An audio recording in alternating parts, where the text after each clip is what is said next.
Hello students, I am Archana Varun. My channel is Chatresh Varun. आज हम इकाई 3 स्टार्ट करेंगे व्यक्तिगत विभिन्नता के बारे में। ठीक है। 19वीं शताब्दी में फ्रांसीसी गाल्टन ने व्यक्तित्व विभिन्नताओं के मनोविज्ञान का प्रतिपादन किया। गाल्टन के बाद पियर्सन, कैटल, टर्मन आदि मनोवैज्ञानिकों ने इस क्षेत्र में कार्य किए। स्किनर मापन किया जाने वाले व्यक्तित्व का प्रत्येक पहलू व्यक्ति विभिन्नता का अंश है। जेम्स टेबर कोई भी दो व्यक्तियों का परस्पर एक सा होना ही व्यक्तिगत भिन्नता है। व्यक्तिगत भिन्नता से तात्पर्य समूह के सदस्यों में रूप से हटकर पाई जाने वाली व्यक्तिगत शारीरिक और मानसिक विशेषताओं से है। जेम्स एस रॉस, जहाँ तक कक्षा तथा शिक्षण का संबंध है, व्यक्तिगत की विचारधारा से शिक्षा के सिद्धांतों को प्रगाढ़ रूप से प्रभावित किया है। टॉयलर, शरीर, आकार एवं संरचना, जैविक कार्यमापक क्षमताएं, बुद्धि, निष्पत्ति, ज्ञान, रुचि, अभिवृत्ति तथा व्यक्तित्व के लक्षणों में माप की जा सकने वाली विभिन्नताओं को ही व्यक्तिगत विभिन्नताएं कहते हैं। व्यक्तिगत विभिन्नताओं के प्रकार। शारीरिक विभिन्नता, शारीरिक स्तर की दृष्टि से व्यक्तियों में भिन्नता देखी जाती है। गोरे, सांवले, लंबे, छोटे, दुबले, मोटे। दूसरा, मानसिक विभिन्नता। मानसिक स्तर की दृष्टि से भी व्यक्तियों में भेद पाया जाता है। बुद्धि परीक्षाओं के द्वारा इन भेदों को जानना बहुत सरल है। एक कक्षा में भिन्न भिन्न बुद्धि के बालक मिलते हैं, जैसे मंद बुद्धि, औसत बुद्धि तथा प्रखर बुद्धि। इसी प्रकार सभी व्यक्तियों में अमूर्त चिंतन की योग्यता, समस्या समाधान करने की योग्यता, तर्क करने की योग्यता, निर्णय करने की योग्यता भी एक समान नहीं होती। स्वभावगत भिन्नता।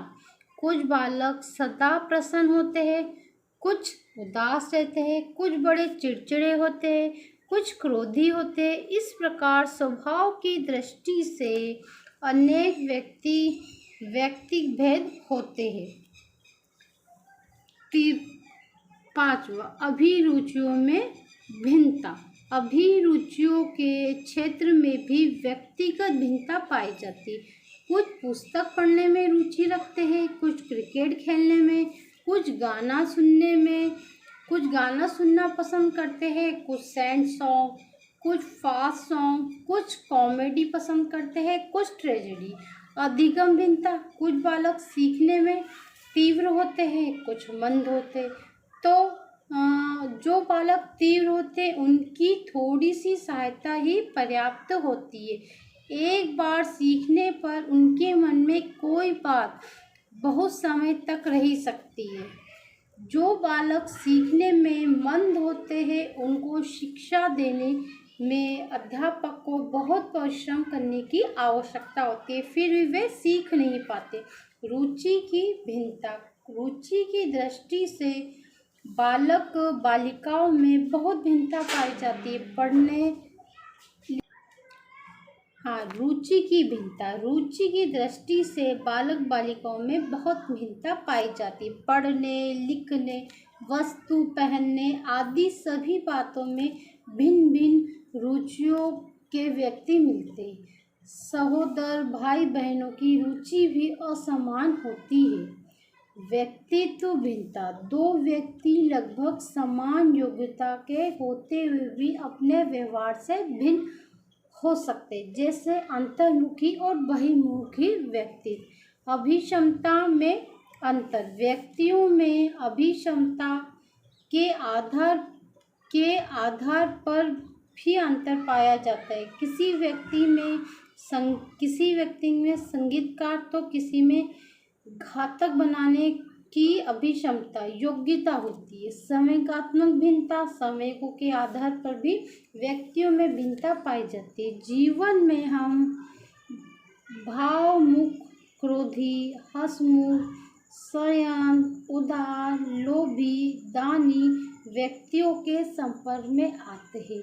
एक व्यक्ति समाज सेवा के कार्य के लिए तुरंत आर्थिक सहायता देता है, दूसरा मरते हुए व्यक्ति को देखकर भी द्रवित नहीं होता। जातिगत विभिन्नता लोग जाति के आधार पर भी एक दूसरे से अलग होते हैं। लैंगिक विभिन्नता स्त्री एवं पुरुष लैंगिक आधार पर एक दूसरे से भिन्न होते हैं। भाषा की विभिन्नता पंजाबी, गुजराती, तमिल है ना। और सामुदायिक विभिन्नता विभिन्न वर्ग, धार्मिक विभिन्नता हिंदू, मुस्लिम, सिख, ईसाई, पारसी। कुछ व्यक्ति बात बात में लड़ने को तैयार हो जाते, जबकि अन्य व्यक्ति बिना उद्वेलित हुए झगड़े को सुलझाना चाहते। व्यक्तिगत विभिन्नताओं को प्रभावित करने वाले कारक वंशक्रम। प्रसिद्ध मनोवैज्ञानिक मैकडूगल का मत है कि व्यक्तिगत विभिन्नताओं का मुख्य कारण वंशक्रम है। एक माता पिता की विभिन्न संतानें शारीरिक एवं मानसिक रूप से समान नहीं होती। इसका कारण है कोशिकाएं। माता पिता के जिस भी संतान में भिन्नता पैदा करते हैं, वंशक्रम का भिन्नता एवं प्रतिगमन का सिद्धांत व्यक्तिगत विभिन्नता को स्पष्ट करता है। वातावरण व्यक्तिगत विभिन्नताओं का दूसरा कारण भौतिक परिवेश। ठंडे देशों के लोग परिश्रमी, स्वस्थ, गोरे होते, जबकि गर्म देशों के लोग आलसी, अस्वस्थ, काले रंग के होते।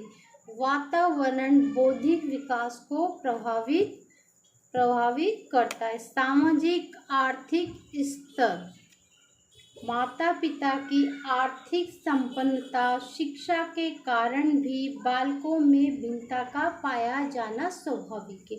अलग अलग सामाजिक आर्थिक वर्गों के किशोरों की व्याकुलताओं में अंतर होते। निम्न सामाजिक आर्थिक वर्ग के किशोर कक्षा में बोलने के लिए कहे जाने पर मन से भयभीत होते हैं, जबकि उच्च वर्ग के किशोर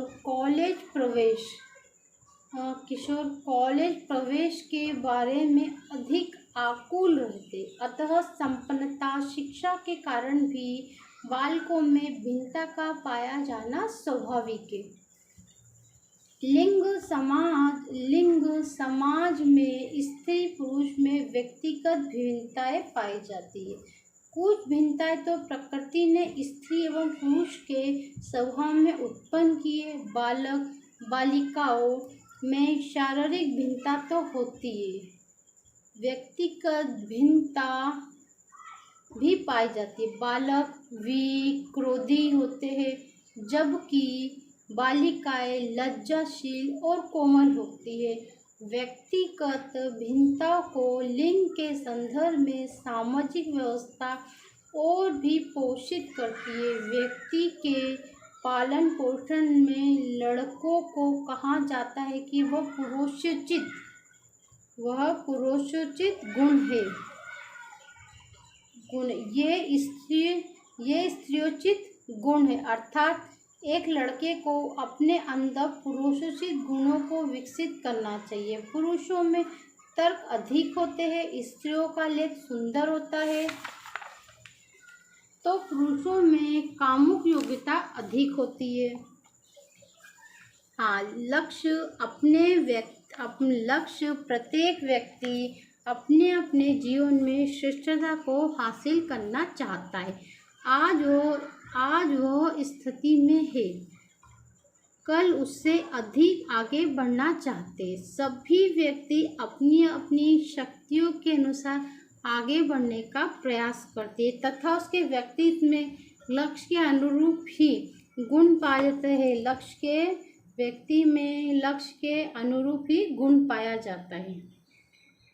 परिपक्वता एवं आयु बढ़ने के साथ साथ परिपक्वता और बुद्धि का विकास होता है। कुछ व्यक्तियों में परिपक्वता का विकास शीघ्र ही हो जाता है और किन्हीं में विकास धीरे धीरे होता है। परिपक्वता की गति एवं मात्रता भी व्यक्तिगत विभिन्नताओं के लिए उत्तरदायी है।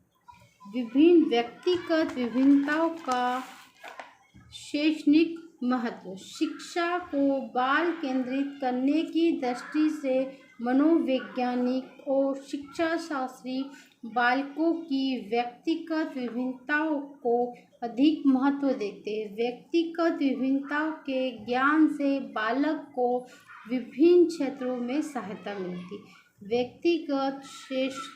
व्यक्तिगत शिक्षण की व्यवस्था व्यक्तिगत विभिन्नता कर के ज्ञान की आजकल अनेक व्यक्ति शिक्षण नीतियाँ विधियाँ निकाली गई, जिसमें डाल्टन और विनेटा योजना प्रभु के व्यक्तिगत शिक्षण विविधता निकाली गई है। विनेट का योजना, इसमें बालक एक निश्चित लक्ष्य को प्राप्त करने के लिए स्वयं अभ्यास करता है और शिक्षक उसकी बहुत कम सहायता करता है। बाद में वह खुद निदात्मक परीक्षण के द्वारा यह पता लगाता है कि बालक ने अपना लक्ष्य कहाँ तक प्राप्त किया है। डाल्टन विधि, इसमें बालक को कक्षा में शिक्षा नहीं दी जाती है, उन्हें उनकी रुचि के अनुसार विषय सामग्री दी जाती है और 15 दिन या 1 महीने के लिए उनका कार्य निश्चित कर दिया जाता है। ठीक है। कक्षा का सीमित आकार, विद्यार्थियों के व्यक्तिगत विभिन्नता को ध्यान में रखते हुए कक्षा का आकार सीमित रखना चाहिए। कक्षा में 20 से अधिक विद्यार्थी नहीं होने चाहिए, क्योंकि 40 से 50 या इससे अधिक संख्या होने पर कक्षा में व्यक्तिगत अंतर के अनुसार सीखना संभव नहीं हो पाता है। शिक्षण पद्धतियों में परिवर्तन। सभी बालकों के लिए एक ही प्रकार की और घिसी-पिटी शिक्षण पद्धति का प्रयोग करना उपयुक्त नहीं है। बालकों की व्यक्तिगत विभिन्नताओं के अनुसार शिक्षण पद्धतियों में परिवर्तन करते रहना चाहिए। जैसे कभी प्रदर्शन, कभी व्याख्या, कभी दृष्टांत तो कभी उदाहरण। गृह कार्य की नवीन धारणा। गृह कार्य की नवीन धारणा। व्यक्तिगत भेदों के कारण सब बालकों में समान कार्य की समान मात्रा पूर्ण करने की क्षमता नहीं होती। अतः प्राचीन परंपरा के अनुरूप सब बालकों को एक साथ गृह कार्य न देकर उनकी क्षमता और योग्यता के आधार पर गृह कार्य दिया जाना चाहिए। लिंग भेद के अनुसार शिक्षा। लिंग भेद के कारण बालकों बालिकाओं की रुचियों, क्षमता, योग्यता, आवश्यकताओं आदि में पर्याप्त अंतर होता है। जैसे जैसे वे बड़े होते जाते हैं वैसे वह अंतर अधिक स्पष्ट हो जाता है। इस दृष्टि से प्राथमिक कक्षाओं में उनके लिए समान पाठ्यक्रम विषय हो सकते, परंतु माध्यमिक एवं उच्च माध्यमिक कक्षाओं में इन विषयों में अंतर की स्पष्ट रेखा का खींचा जाना आवश्यक है। जैसे स्त्रियों को गृह विज्ञान, सिलाई कढ़ाई, पुरुषों को कृषि विज्ञान पाठ्यक्रम का निर्माण विभिन्न आयु के बालक बालिकाओं की रुचियों, रुझानों, क्षमताओं एवं योग्यता के अनुसार किया जाना चाहिए। शारीरिक दोषों के प्रति ध्यान। व्यक्तिगत विभिन्नताओं के ज्ञान से हमारा ध्यान शारीरिक दोषों के प्रति भी आकर्षित होता है। स्किनर के सुझावानुसार जिन बालकों को कम दिखाई या सुनाई देता है उन्हें कक्षा में सबसे आगे बिठाया जाए। जिन बालों का शरीर कमजोर है या जो कुपोषित है उनके विश्राम के घंटे निश्चित किए जाए।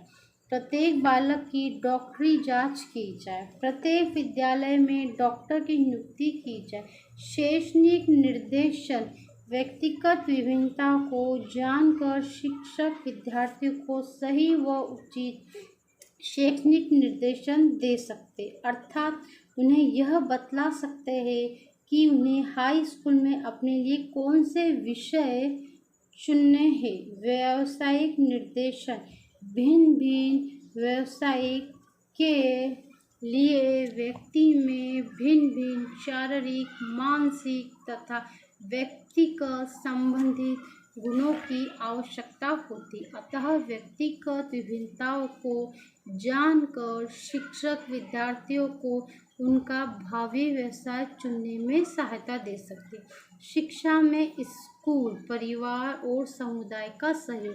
बालकों में व्यक्तिगत विभिन्नताओं के ज्ञान से यह निश्चित होता है कि केवल स्कूलों में उनकी शिक्षा होना पर्याप्त नहीं है, क्योंकि उनमें अंतर भिन्नता परिवार और समुदाय के कारण होती। अतः आधुनिक मनोविज्ञान के अनुसार बालक के सर्वांगीण विकास के लक्ष्य को प्राप्त करने के लिए स्कूल, परिवार एवं समुदाय तथा अन्य संस्थाओं का सहयोग होना चाहिए। जैसे कोई बच्चा याद करके नहीं आता है तो परिवार वाले उसे घर पर पाठ याद करवाएं। व्यक्तित्व। व्यक्तित्व शब्द पर्सनैलिटी का शब्द रूपांतर है। पर्सनैलिटी शब्द लैटिन भाषा के पर्सोना से विकसित हुआ, जिसका अर्थ होता है नकाब, मुखौटा, नकली चेहरा, बाह्य आवरण या वेशभूषा। प्राचीन समय में इस शब्द का प्रयोग मुख्य रूप से रंगमंच या नाटकों के पात्रों के लिए किया जाता है। रोमन काल में शारीरिक अथवा आंतरिक गुणों के लिए पर्सन शब्द को प्रयोग किया गया। 14वीं शताब्दी में मनुष्य की मुख्य विशेषताओं का उल्लेख करने के लिए एक नए शब्द की आवश्यकता महसूस हुई, जिसके लिए पर्सन से पर्सन को पर्सनैलिटी में रूपांतरित कर दिया गया। व्यक्तित्व अध्ययनों के क्षेत्र में सर्वप्रथम व्यवस्थित अध्ययन मनोचिकित्सा शास्त्रियों द्वारा प्रारंभ किए गए थे। इसमें क्रेपासी, जेनेट तथा फ्राइड के नाम प्रमुख हैं।